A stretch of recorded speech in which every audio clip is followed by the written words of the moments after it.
Vamos a iniciar lo que es el bulbo raquídeo, la médula oblongada, ya es una de las partes más importantes y lo más relevante acá es el cuarto ventrículo, ya. ¿Qué tenemos que estudiar de médula oblongada? Uno, la configuración externa, cuarto ventrículo, y dos, los orígenes aparentes de los pares craneales, pero también entender muy bien qué núcleos se encuentran a este nivel, qué funciones va a cumplir este bulbo raquídeo o médula oblongada. Primero vamos a ver su situación, donde está ubicado, pues entre el puente y la médula espinal, ¿ya? Su límite inferior se dice que es una línea que se traza entre el arco posterior del atrax y el diente del axis, ¿no? El límite superior, pues una línea y va a corresponder al surco bulbopontino, ¿ya? Va a corresponder ahí, miren, esta sería el surco bulbopontino en el medio, que me estaría separando lo que nosotros hemos visto ya, ¿no? Ahí en el cadáver, lo que es el puente, está la médula oblongada, ¿no?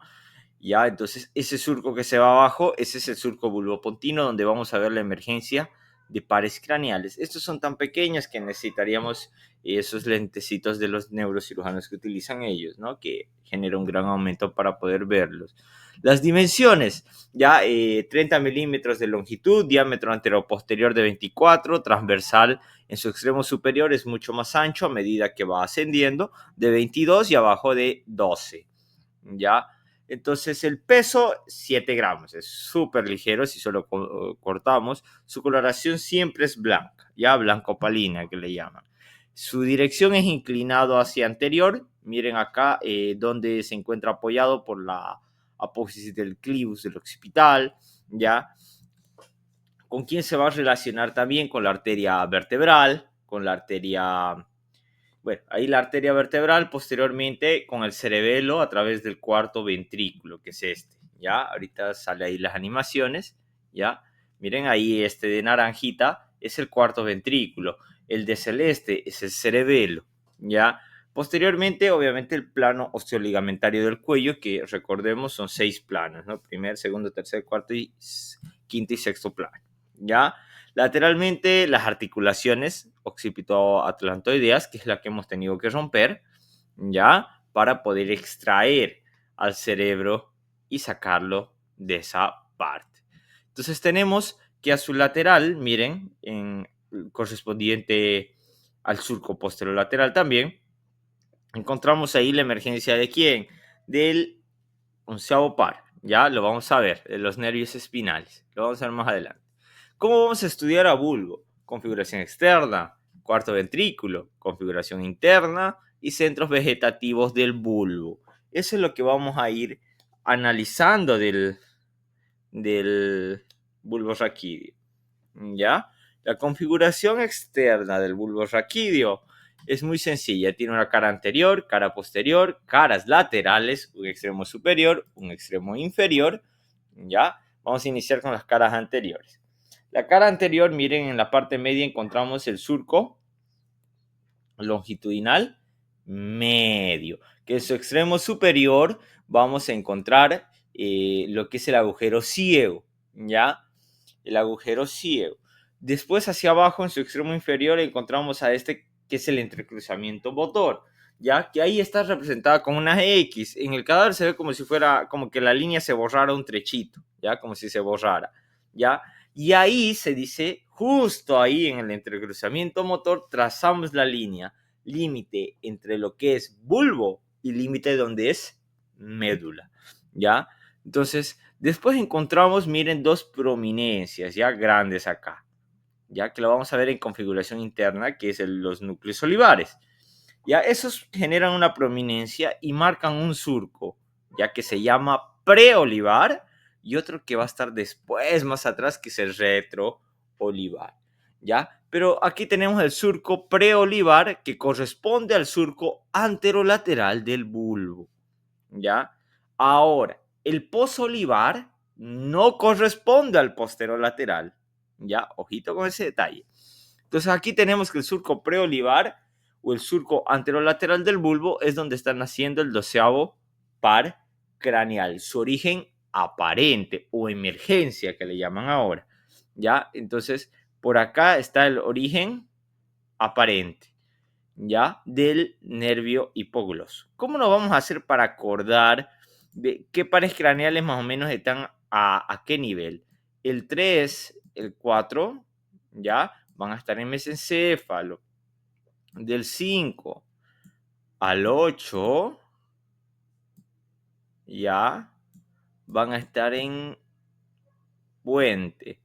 Y del 8 prácticamente, una pequeña parte del 8, es como que esta mitad del 8, ya lo vamos a ver por qué. Ya del 8 al 12 van a estar su emergencia a nivel del bulbo.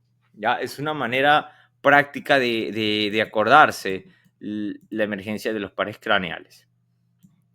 Entonces acá tenemos que el surco preolivar o el surco anterolateral del bulbo está la emergencia del 12º par craneal. Ahora, entre esos dos surcos encontramos esta que son las pirámides vulvares, ¿ya? Que va a ser correspondiente, pues como si fuera el cordón, ¿no? De la médula, ¿ya? Algo así, ¿ya? Ahora, en su extremo en el surco bulbopontino, ya viendo aquí al surco bulbopontino, ¿ya? Encontramos a este nivel la emergencia del sexto par, ¿ya? La emergencia del sexto par en el surco bulbopontino, ¿ya? Entonces tenemos la cara posterior, ¿ya? Donde vamos a encontrar al cuarto ventrículo, en sí, al piso del cuarto ventrículo, que va a estar dividido en dos triángulos, ¿ya? En dos triángulos tenemos una mitad inferior que va a corresponder al bulbo y otra mitad superior que va a corresponder al puente. Y entonces por ahí vamos a ver la mitad inferior. Tenemos aquí de verde al surco medio posterior. Luego tenemos aquí al óbex o rojo, que es un engrosamiento prácticamente, que lo vamos a ver acá después en el cuarto ventrículo. Luego encontramos, miren acá, el surco posterolateral del bulbo, donde aquí sí vamos a encontrar el origen del noveno, décimo y onceavo par craneal. Los mismos nervios que pasan por el agujero yugular o rajado posterior, ¿ya? Entre estos vamos a encontrar el cordón posterior de la médula oblongada, donde vamos a encontrar el mismo surco como en médula, el surco intermedio, donde encontramos al as grácilo de Gol y al as cuneiforme o de Burdach, que está ahí de morado, ¿ya? Entre esas, entonces, vamos a encontrar hasta ahí, ¿no? Miren, en esta parte, la cara posterior del bulbo, ¿ya? Ahora, en la otra parte de la cara posterior del bulbo, que encontramos esta partecita de acá, vamos a encontrar las pirámides vulvares, ya a los pedúnculos cerebelosos inferiores. Miren que la mitad superior del cuarto ventrículo vamos a estar encontrando ya los otros pedúnculos cerebelosos, ya el medio y el superior, que va a tener en contacto con el cerebelo, ya. Entonces ahí encontramos las mitades, ¿no? Lo que corresponde a la parte vulvar, ya, de su cara posterior. Las caras laterales encontramos al surco intermedio. ¿Qué más encontramos en este aquí de naranjita? Al surco retroolivar, ¿ya? Que no es el mismo que el posterolateral del bulbo, ¿ya? Ahí lo marcamos, miren. Surco preolivar, surco retroolivar y surco posterolateral del bulbo. No es lo mismo, ¿ya? Se suelen confundir preolivar con retroolivar con el surco posterolateral. Y no. ¿De dónde emerge el noveno, décimo y onceavo par craneal? Del surco posterolateral del bulbo. Y aquí tenemos, ¿no? Cada uno de estos nervios naciendo. Ahora, el onceavo par craneal hemos visto que nacen a través de dos raíces. Ya esas dos raíces, ya separadas, se juntan, ¿ya? Y por eso es que emergen por dos lados. Por ejemplo, una raíz vuelve por el agujero magno, ¿no? Está por el agujero magno.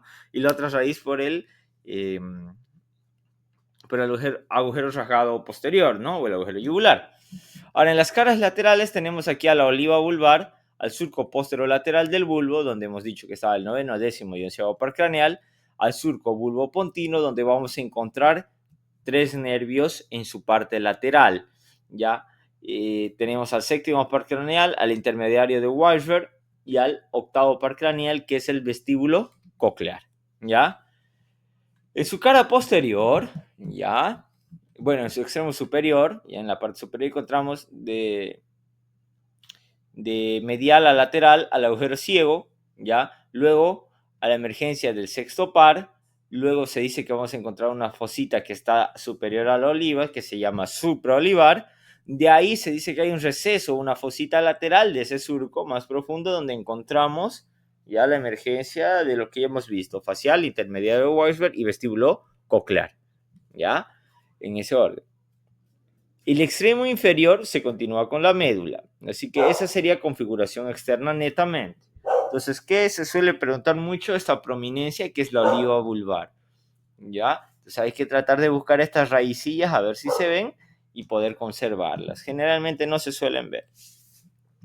Ya, luego tenemos el piso del cuarto ventrículo. Ya, el cuarto ventrículo, ¿cómo lo vamos a estudiar? Con un piso, lo vamos a estudiar con paredes, lo vamos a estudiar con ángulos y lo vamos a estudiar su techo y su contenido, ¿ya? Entonces, acá tenemos, miren, el piso que tenemos prácticamente que se traza una línea media justo por donde encontramos estos engrosamientos de las fibras de los nervios, bueno, que son fibras acústicas, justo por ahí trazamos una línea que va a dividir al cuarto ventrículo en dos, en una mitad superior y en una mitad inferior, a los cuales vamos a llamar triángulos, porque recordemos que el cuarto ventrículo tiene la forma de un rombo, ¿ya? Ahora se le llama cuarto ventrículo o fosa romboidea. ¿Por qué? Porque tiene la forma de un rombo, ¿ya? Entonces tenemos un triángulo superior que corresponde a la parte pontina y un triángulo inferior que corresponde a la parte vulvar.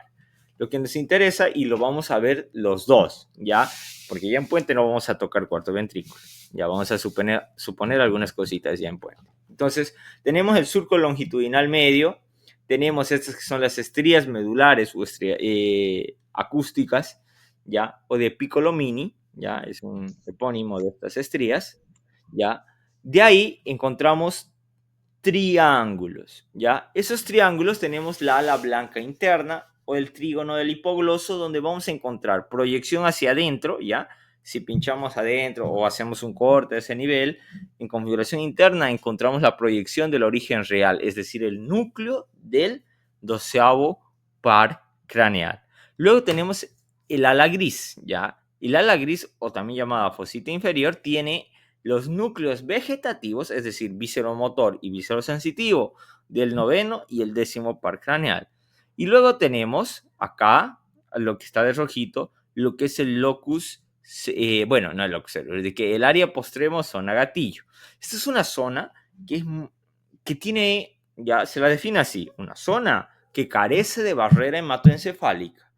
Ya, no lo dice el libro eso, pero sí, ya carece de barrera hematoencefálica y posee quimiorreceptores específicos, ¿ya? Para la detección de sustancias nocivas o tóxicas, ¿ya? Es por eso que cuando se activa esta área postrema, se desencadena el vómito. Entonces, área postrema, o por qué creen que la han llamado también zona en gatillo, porque con eso vomitas. Ahora, pero ¿por qué esta área, aparte de los quimiorreceptores, es que es más sensible a producir vómito que cualquier otra área del sistema nervioso central? ¿Ya? Por el hecho de que carece de barrera hematoencefálica, ¿ya? Entonces, al no tener barrera hematoencefálica, todos los compuestos que son grandes, que no llegan al sistema nervioso central generalmente, se quedan acá en área postrema. Y eso hace pues de que, como se acumulan ahí, se estimule más, ¿no? Mayor cantidad, quimiorreceptores aparte que tiene, pues genera lo que es el vómito. Y luego tenemos esta ala blanca externa que está dividido por la línea, es decir, que tiene una parte en el puente y tiene una parte en el bulbo y tiene núcleos, ¿ya? Que son núcleos vestibulares, ¿ya? Y cocleares. Tenemos cuatro, lo vamos a ver eso en puente.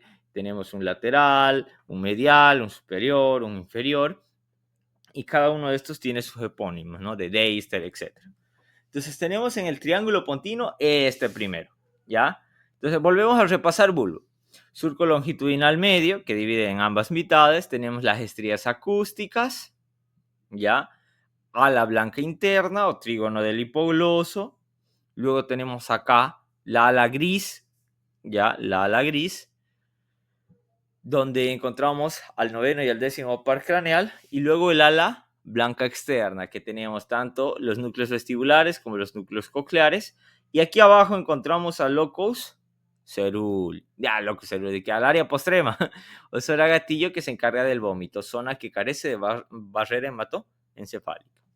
Ahora, en puente encontramos al colículo facial o eminencia teres. Este colículo facial se dice, y lo vamos a ver por qué se forma en configuración interna del puente, se dice que es prácticamente cuando las fibras del séptimo par generan una vuelta, ¿ya?, sobre el núcleo del sexto, ¿ya? Entonces es lo que genera el colículo facial, genera una eminencia, y esa eminencia es este colículo facial.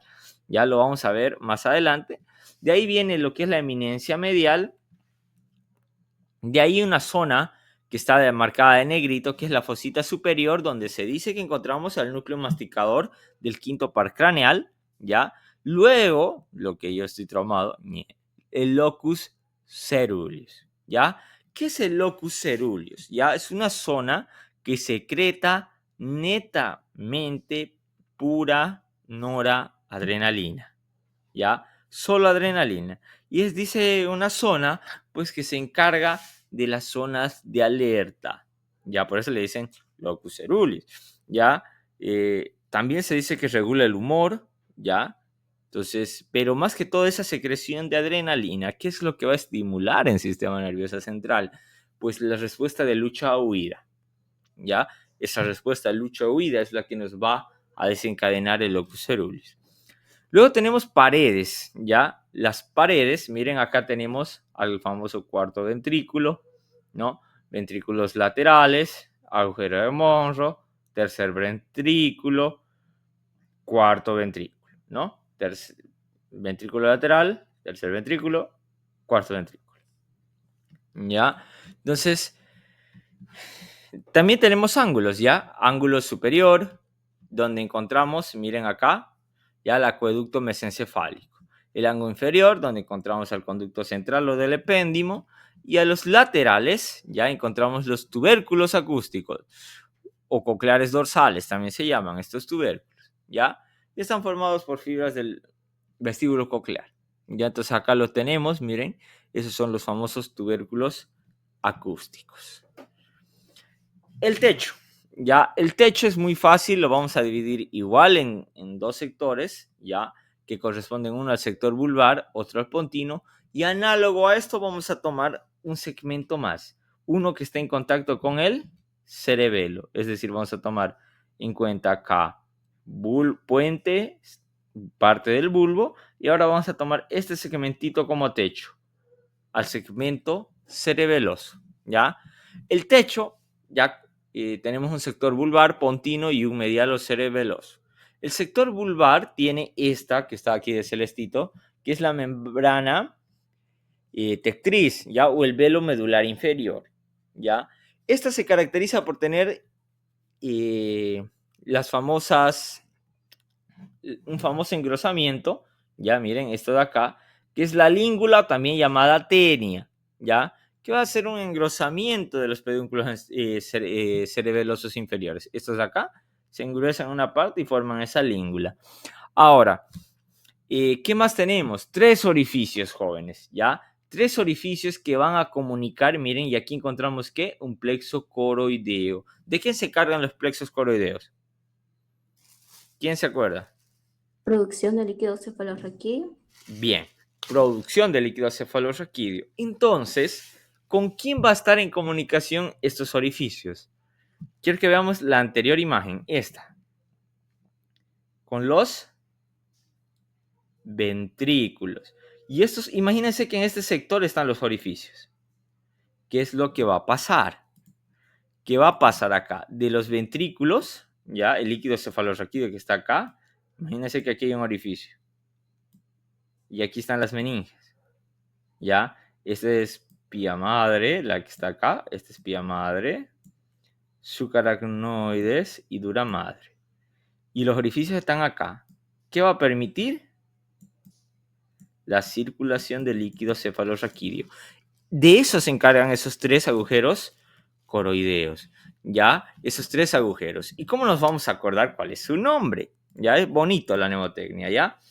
Orificio medio es solo un impar y dos laterales, ¿no? Miren, un impar y dos laterales. El impar es inferior y medio. ¿Cómo nos vamos a acordar? Orificio medio de Manji, ¿ya? Y orificios laterales de Lushka, ¿ya?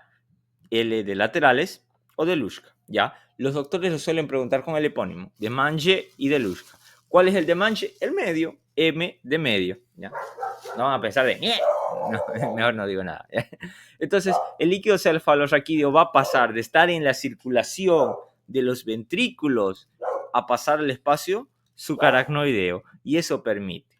Ahora, el sector vulvar se relacionan con unas válvulas, las válvulas de Tarín del cerebelo. Ahora, ¿por qué les digo esas válvulas de Tarín? Que en el libro no lo menciona en esta parte, pero sí les va a mencionar en cerebelo, ¿ya? Y cerebelo es mucho, entonces uno no le toma tanta importancia, ¿ya? Las válvulas de Tarín están a nivel vulvar, perdón, vulvar. En un examen antiguo, se los voy a pasar ahorita, ya menciona estas válvulas en qué sector del cuarto ventrículo se encuentran, vulvar, pontino o medialo cerebeloso, ¿ya? Entonces, ojito con ese detallito, ¿ya? Entonces, miren, acá tenemos unas animaciones, me había olvidado que había hecho estas animaciones, ¿ya? Tenemos al orificio de Manje, miren acá, entonces el líquido cefalorraquídeo viene y pasa y se comunica con el espacio subaracnoideo. Y así es como hay la circulación alrededor de la médula espinal, ¿no? Entonces, eso es lo que sucede. Ahora, en el sector pontino encontramos otro techito, ¿ya? Otro velo, se llama el velo medular superior. Y esos velos, nosotros prácticamente para poder ver el piso tenemos que sacarlos, ¿ya? Tenemos que sacarlos, no hay más, ¿ya? Tenemos que sacarlos esos velos. Entonces, tenemos el velo medular superior, o válvula de Busens. Pregunta de examen, ¿ya? No se confundan con la válvula de Busens en corazón, ¿ya? Yo sé que es confuso, ¿ya? Pero también se llama velo medular superior o de Busens, ¿ya? Que tiene relación con lo que son los pedúnculos cerebelosos superiores. Hacia arriba vamos a encontrar un frenillo, algo que lo tape, que lo fije, por así decirlo, a este frenillo medular superior. ¿Ya? Entonces, ese es el frenillo del velo medular superior, ¿ya? Y también vamos a encontrar al origen aparente, lateral a esos frenillos, ¿ya? Del cuarto par. Es el único par craneal que nace en cara posterior del tronco encefálico, ¿ya? Todo, antes se le llamaba patético al cuarto par craneal. ¿Por qué? Porque miércoles que era Contreras ese, ¿no? Es Contreras porque todos los pares craneales salen por región anterior, menos el cuarto. Después le decían, qué patético, ¿no? Puta, y el único que sale por el otro lado se va a dar media vuelta para llegar a donde tiene que inervar, ¿ya? Entonces, eso se le llamó así, ahora se le llama, pues, nervio troclear, ¿no? Ahora sí, ¿qué más? Tenemos el sector medial o cerebeloso, donde encontramos una zona que es una prolongación que entra en contacto con el cerebelo, que es el fastigium, ¿ya? El fastigium. Es lo único que se pregunta en el sector medial con el cerebelo. ¿Ya? ¿Quedó alguna pregunta, duda hasta aquí, hasta cuarto ventrículo? Porque ya entramos a configuración interna y aquí es un poquito complejo.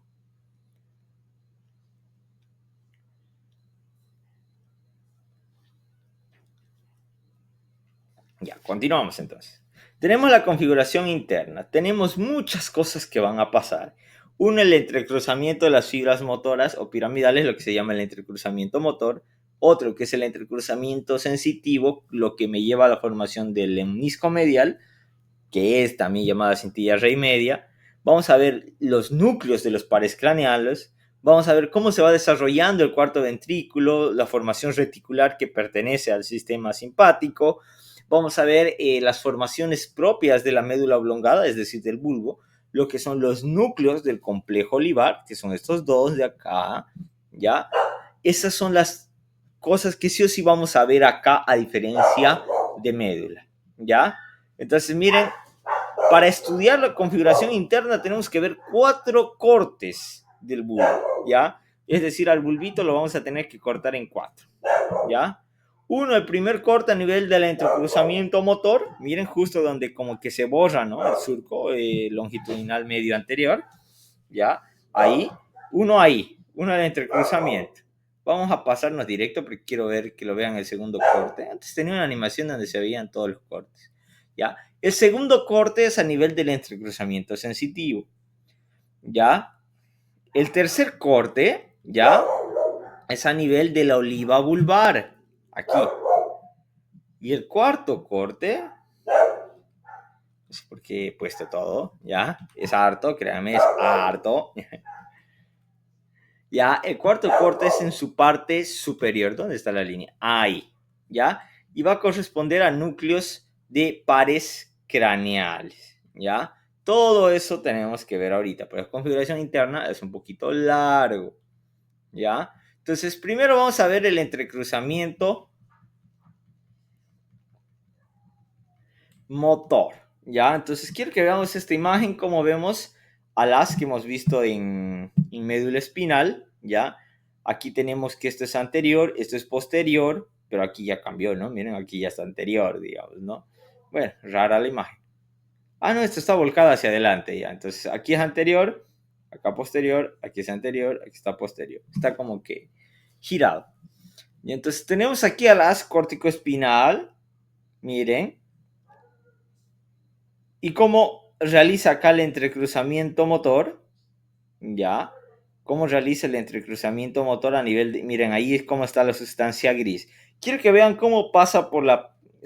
como si estuviera separando la cabeza de la base de las astas anteriores, ¿ya? Entonces ahí tenemos las fibras piramidales o motoras que corresponden al haz córtico-espinal anterior o piramidal directo, ¿ya?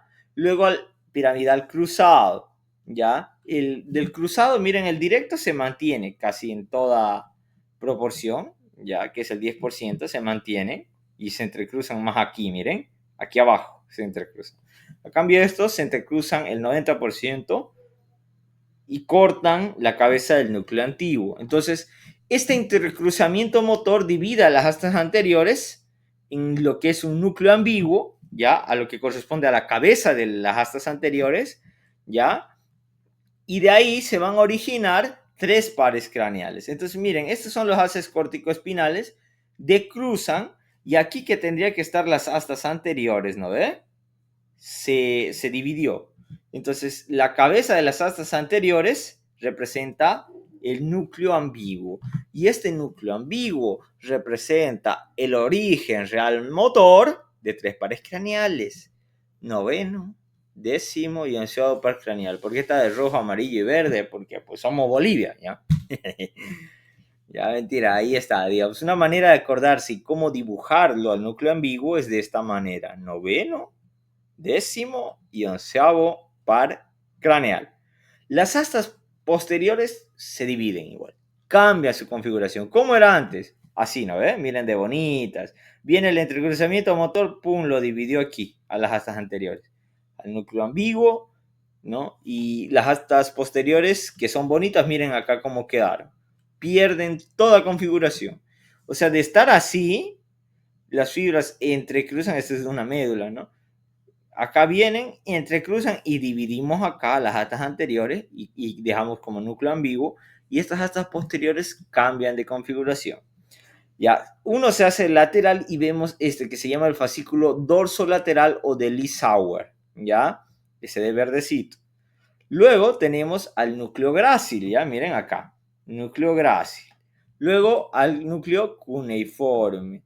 Luego al núcleo sensitivo, ya esta parte. Imagínense prolongaciones, que cada asta posterior se divide como en una manito, ¿ya? Cada manito va a tener dos, digamos, 3 dedos prácticamente. Uno grueso que corresponde al núcleo sensitivo espinal del quinto par, otro al cuneiforme y otro al grácil, tomando en cuenta los haces, jóvenes, ¿ya? El núcleo cuneiforme se divide, dice, en uno principal y en otro más chiquitito que es el accesorio. Después vemos estos puntitos de acá que son la formación reticular, ¿ya? que estas agrupaciones las vamos a ver desde aquí hasta el diencéfalo, ¿ya? Y vamos a ver cuál es su función. Y acá de azul vamos a ver a quién, al conducto central o del epéndimo. Eso es el primer corte, ¿ya? Entrecruzamiento motor, formación del núcleo ambiguo, cuneiforme, grácil, sensitivo del quinto par y así sucesivamente, ¿ya? Ahora, ¿para qué me sirven los núcleos cuneiformes? Se dicen que son núcleos de relevo hacia el cerebelo, ¿ya? Es una pregunta que nos hizo el doctor Sempertegui y que no estaba en el libro. Entonces miren cómo cambió, ¿no? Miren la configuración de la tercera cabeza, ¿no? Miren aquí donde se va a convertir el núcleo de espinal del quinto par, el núcleo cuneiforme, el núcleo grácil, ¿no? Entonces, desde ahí. Y ahora en este nivel vamos a tener lo que se llama el entrecruzamiento sensitivo, segundo corte, ¿no? Miren ahí. Arribita del motor, entrecruzamiento sensitivo. Entonces, es por eso que, digamos, lo que sentimos en el lado izquierdo, digamos, si lo del izquierdo está inervado por el lado derecho prácticamente. ¿Por qué? Del cerebro, lo controlamos al revés, ¿no? ¿Por qué? Porque estas fibras se intercambian a este nivel. Digamos que aquí está el cerebro, este sería el lado derecho, cambia y ve lo que es el lado izquierdo. Es por este entrecruzamiento, tanto sensitivo como motor. Entonces, miren, vemos que el núcleo grácil y el núcleo cuneiforme del núcleo emiten fibras. Esas se llaman las fibras arqueadas internas, ¿ya? Entonces, este entrecruzamiento de estas fibras sensitivas lo hacen por delante del conducto central o del epéndimo, ¿ya? Y desde ahí ascienden, ¿ya? Y forman lo que se llama el ignisco medial o la cintilla de Rey media, ¿ya? Ahí tenemos fibras de las grácil o de Gol, de cuneiforme o de Burdach que se entrecruzaron y ascienden ¿hasta dónde? Hasta el núcleo ventral posterolateral del tálamo. Se encargan de la sensibilidad profunda, consciente, táctil, protopática, epitrítica. ¿Qué me interesa que sepan? Porque siempre preguntan esto, ¿ya? La gustativa, la cintilla de Rey media, la sensibilidad gustativa, táctil, epicrítica, todas tienen esto. Uno es consciente y dos, la gustativa. Es lo que suelen preguntar mucho. La gustativa del lemnisco medial. Las astas posteriores, por el entrecruzamiento de estas fibras, también dividen al núcleo, digo, a las astas posteriores, al núcleo sensitivo, ¿no? De espinal del trigémino prácticamente. Tenemos al núcleo cuneiforme o basal, que corresponde con el basal medial de Claire que hemos visto en medio del espinal. Y ahí encontramos unas fibras, ¿ya? Que son las fibras cuneo-cerebelosas o fibras arqueadas externas, ¿ya? Ahora, estas se encargan de la sensibilidad inconsciente de la parte del tórax para arriba, ¿no? Del tronco, del tórax para arriba, ¿ya? Es una manera de acordarse que todo lo que esté arriba del tórax o lo que nazca arriba de ahí lo va a controlar este núcleo. Y también tenemos al conducto central o del epéndimo, que este se va ensanchando y se va haciendo cada vez, su dirección va cambiando, miren. Acá se está haciendo un poquito más anterior, pero quiero que vean acá cómo cambia en el tercer corte y se convierte prácticamente en otro, ¿ya? Entonces tenemos la formación del cuarto ventrículo que prácticamente es un ensanchamiento del conducto central. Miren, el conducto se va haciendo posterior, o sea, de estar acá el conducto del epéndimo se va adelantando y forma lo que es el cuarto ventrículo, ¿ya? Entonces ahí tenemos el cuarto ventrículo a nivel del corte del tercer par craneal, que es a nivel el tercer corte, que es a nivel de la oliva vulvar. Y aquí vamos a ver núcleos de quién, del décimo par craneal. Y de donde el primer núcleo es motor, que es el núcleo ambiguo, ya, que hemos dicho que nace el noveno, el décimo y el onceavo par craneal, ya, entonces. Luego tenemos el núcleo gustativo o del fascículo solitario. Este núcleo gustativo no es independiente, es parte del núcleo del fascículo solitario, ¿ya? prácticamente si lo dibujamos sería como que así, miren. Este sería todo el núcleo y esta parte del núcleo de acá corresponde al núcleo gustativo. Ya, esa partecita de ahí corresponde al núcleo gustativo del fascículo solitario. Y obviamente es la sensibilidad del gusto, ¿no? La sensibilidad de los sentidos. Nada más que de los sentidos. Luego tenemos al núcleo dorsal, ¿ya? Que es visceromotor parasimpático. ¿Ya? Parasimpático, acuérdense. Luego tenemos el núcleo del fascículo solitario, que es viscerosensitivo. ¿Ya? Entonces ahí tenemos, y luego tenemos al núcleo espinal del quinto par craneal. También tenemos ya al núcleo del, ¿dónde está la flechita? Va, que no hay, del doceavo par craneal. Y también vamos a tener a lo que es el complejo olivar, ¿ya? O el complejo vulvar. Los núcleos olivares. El núcleo olivar, tenemos al núcleo olivar principal, se dice una forma de herradura, tiene tanto un núcleo principal como unos dos accesorios, uno anterior y otro posterior. Y este, miren, como ven, prolonga y forma una protuberancia, un relieve, lo que sea, que sería esto de acá, miren. Esto de acá es la oliva vulvar, ¿ya? Producto de ese complejo olivar, en especial del núcleo olivar principal, ¿ya? Luego tenemos los accesorios, que son interno, uno interno y otro posterior, y también vamos a encontrar el área postrema o zona de gatillo, ¿ya? Y también los núcleos reticulares que van a conformar la formación reticular, que hemos dicho que íbamos a verlo en todo. Ahora, en la sustancia blanca, jóvenes, vamos a ver todos los haces. Lo voy a poner directo acá porque son hartos, ¿ya? Tenemos el haz piramidal, tenemos el lemnisco medial en la parte media, ¿ya? Y todos, tanto el haz espinotalámico anterior, tecto espinal, longitudinal medial, el que más me interesa que sepan es este de acá. Espera un minutingo. Este rojito de aquí, ¿ya? Este chiquitito de acá. El oculocefalogiro, ¿ya? El oculocefalogiro, perdón, este de acá, este de naranjita, es el oculocefalogiro. Este oculocefalogiro se encarga de un reflejo, ¿ya?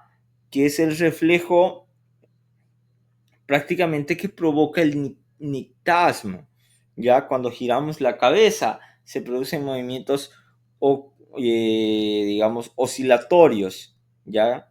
Que involucra tanto a estos pares craneales y es lo que contribuye a formar ese famoso nictasmo que vemos, ¿ya? Entonces, hay varias de estas fibras que ya lo hemos visto en cerebelo, son sensitivas como motoras. Ya en lo que encontramos el cuarto corte, y encontramos los núcleos motores del hipoglosso, vamos a encontrar a los núcleos tanto del noveno par craneal, que hemos visto el núcleo ambiguo, vamos a encontrar al núcleo salivatorio inferior, que es visceromotor parasimpático, ¿ya? Ahora, recordemos, algo que siempre preguntan es la inervación de la parótida. ¿Quién le da la inervación secretora? Y la inervación secretora lo da el parasimpático. El parasimpático es el sistema de reposo, ¿ya? De reposo. Entonces, imagínense cuando ustedes sentados en una silla, relajados, comiendo. Eso es el parasimpático, ¿ya? De todas esas funciones se va a encargar el parasimpático, tubo digestivo. Entonces, la secreción de la saliva es parasimpática. ¿Quién inhibe esa secreción? El simpático, ¿ya? Entonces, el parasimpático sí da la inervación secretora. El noveno par, ¿ya? Dibujemos así. Séptimo par, que está más arriba, y el bulbo acá con el noveno par. El séptimo par ya inerva a las glándulas que están inferiores, ya así imagínense.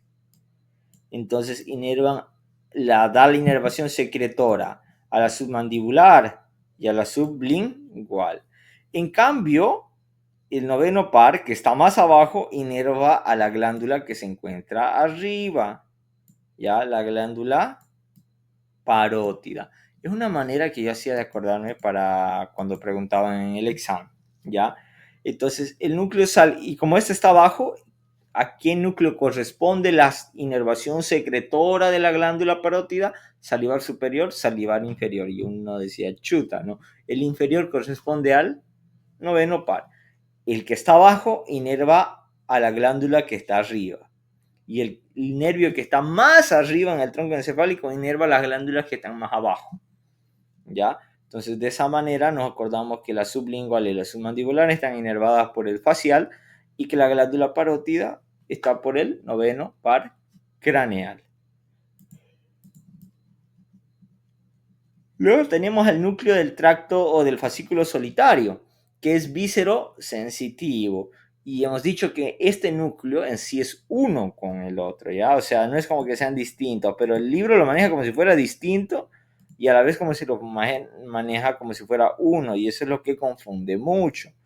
Entonces, este sería el núcleo del fascículo o del tracto solitario, prácticamente lo mismo, ¿ya? Solo que en esta parte de aquí arriba, bueno, el libro lo maneja como diferente, pero la parte de aquí arriba, ¿ya? Corresponde a quién? Al núcleo gustativo, ¿ya? Ojito con ese detallito, ¿ya? Quiero que se acuerden bien porque vieron cuántas veces yo me pasé 3 días en este tema nada más porque no entendí esa parte. Y no hay muchos libros al respecto que te mencionen de esta manera, ¿ya? Y hay otro libro que son, ¿cuántas páginas? 1000 páginas y solo es pares craneales, créanme. Es un libro más loco que la madre, ¿ya? Pero, y te habla solo de pares craneales y neuroanatomía de los pares craneales, ¿no? Es un libro que me recomendó un neurocirujano y habla muy diferente a este, ¿ya? Hay conexiones hay núcleos que acá menciona que en el otro libro dicen que no corresponden a ese par craneal, sino que corresponden a otro. Por eso yo no les meto mucho. Y entonces a la conclusión que se llegó, y ya que el libro de entender, ahora en la nueva edición está un poquito más claro, cuando vean, pueden leerlo un poco de vía gustativa, ahí les aclaro un poquito, ya, el núcleo gustativo. Ya ahí sí les dice que en la parte superior corresponde al núcleo gustativo.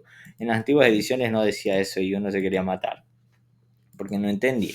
Ya, entonces ahí está el núcleo gustativo del fascículo solitario, pero es una parte nada más, es la parte de arriba. Ya. Luego tenemos los núcleos olivares, vulvares, el complejo vulvar que ya hemos visto.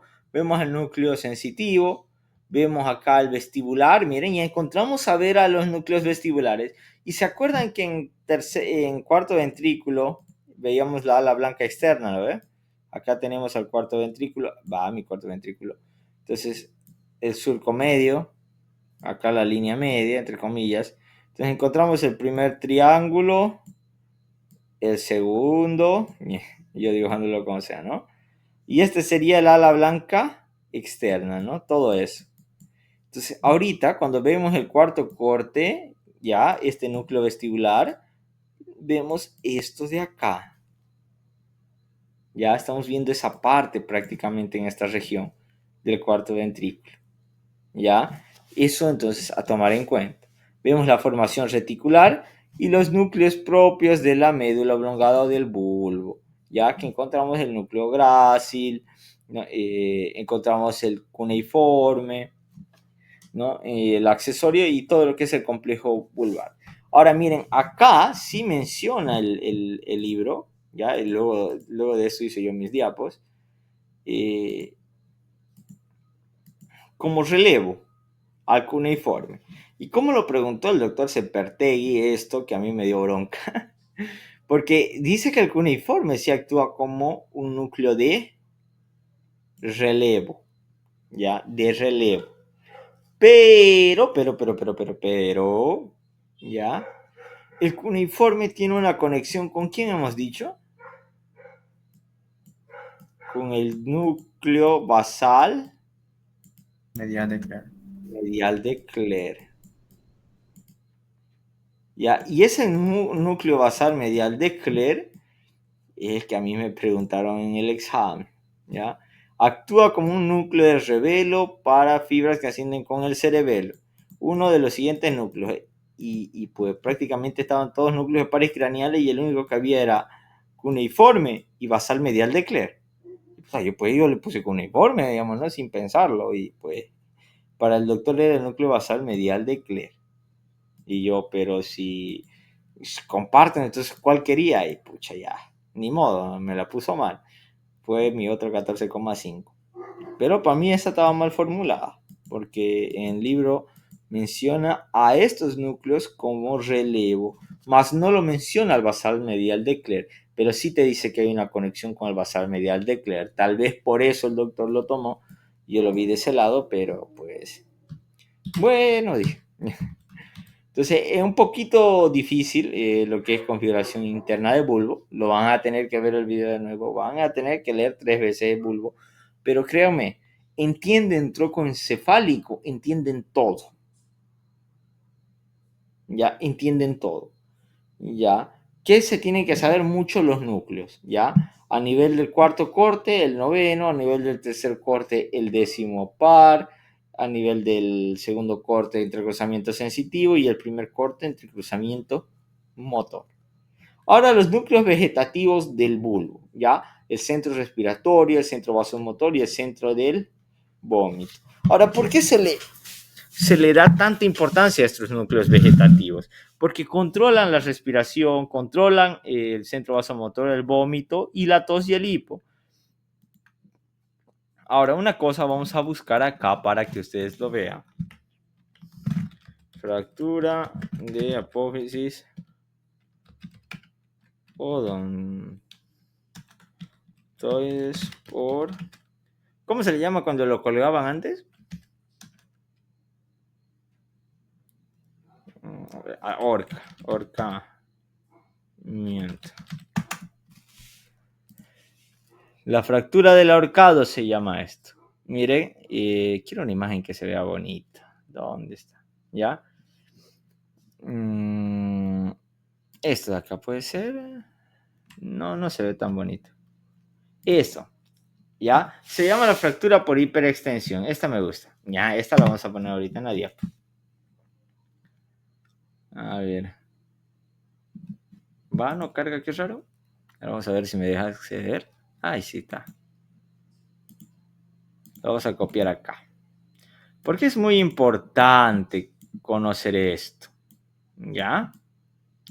Porque es importante. Miren, en la antigüedad pues pues las penas eran penas de muerte y se las realizaba por lo que se llama el ahorcamiento. ¿Ya? Entonces, esta ejecución lo que hacía era colocarte pues una soga en el cuello y te generaba una hiperextensión excesiva. Esa hiperextensión excesiva lo que hace que es, ¿ya? Uno, ejercer una fractura aquí interarticular, pero no, esta no es tanto. Ya hay otra que, esta es la de extensión, yo quiero la de flexión. Hay otra, ya, no es esa, quiero la de fractura de apófisis odontoides.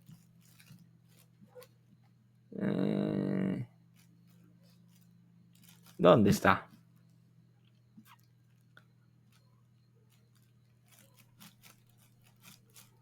Bueno, pero igual sirve para representar.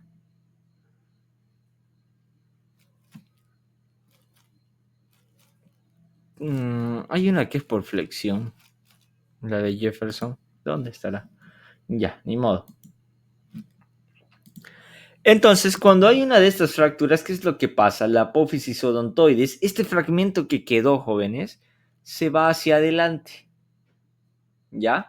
¿Eso qué hace? Y justamente, miren, justamente donde está acá, está ¿quién? El bulbo. Entonces la persona no moría en sí por la fractura, ¿ya? La fractura no era el problema, sino que esta fractura, ¿qué hacía? Dañaba el bulbo raquídeo y te dañaba, ¿qué? Los centros vegetativos del bulbo.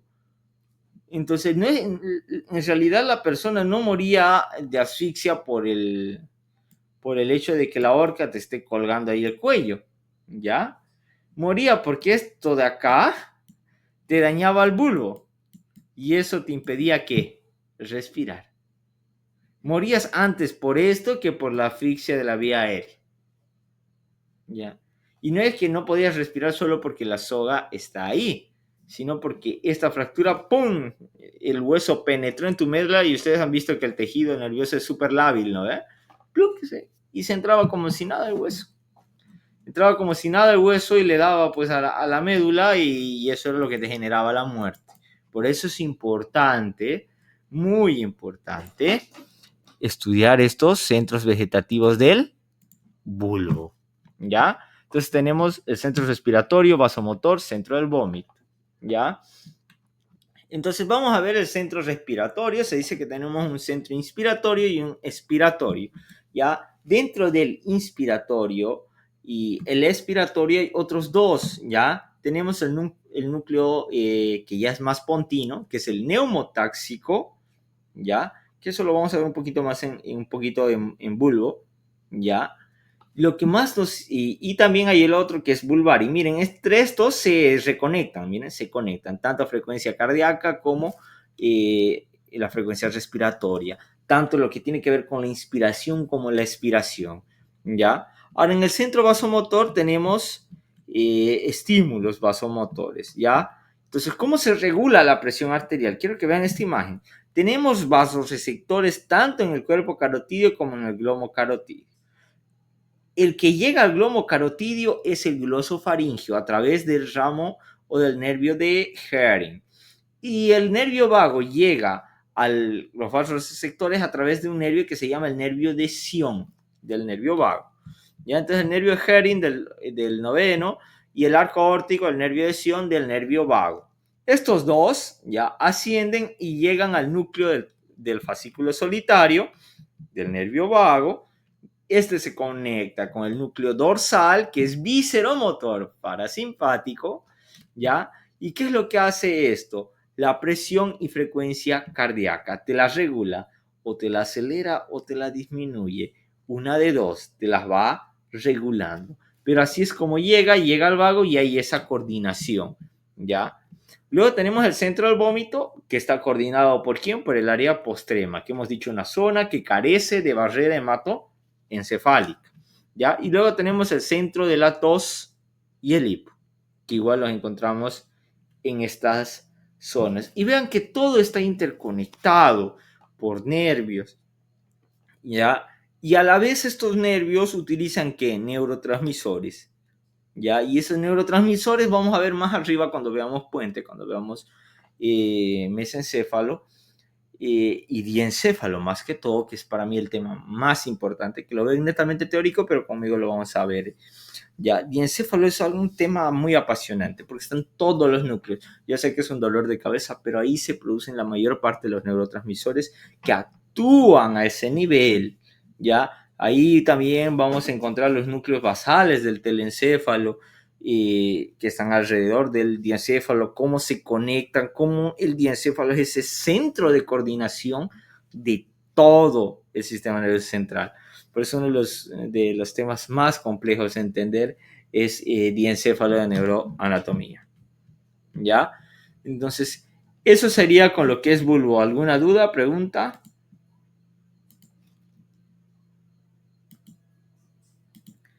Vamos a... Ahí donde estamos. Acá vamos a cancelar la grabación.